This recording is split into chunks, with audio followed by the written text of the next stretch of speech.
Eh boss, paano ba yun? Ang tagal na ng tricycle ko sa inyo ah. Alos mag-isang buwan na. Wala na rin ako maipasada eh.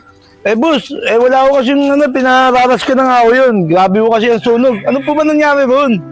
Eh, nahuli kasi ako ng asawa ko. May kasama akong babae, kaya sinunog eh. Pero wag naman naintindihin yung boss. Yung ano na lang, para mabuo na yung tricycle. O tara boss, punta na natin. Alam ko tapos na yun. Oh boss, nakita mo, gawa na yung tricycle mo ha. Oo nga boss ah. Oh, maganda na yan. Oh mga bata, gawa na ba yan? Oh, boss, okay na okay to. Kaling kondisyon na to. Oh, yan, nakita mo. Oh, teka, bakit dalawa lang kayo gumagawa dyan? Nasa si Ryan? Ay, iwan ko nga ako sa taong yun.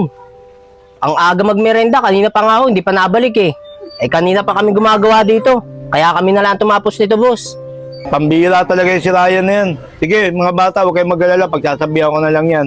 Oh boss, paano to? Okay na tumutun mo? Oo pa boss, eh yung kakulangan ko, babayaran ko na po. O tara, doon na lang tayo sa opisina. Ah, sige pa boss. O tara na. Andy, yari naman si Ryan kay boss. Oo nga, tama lang sa kanya yun.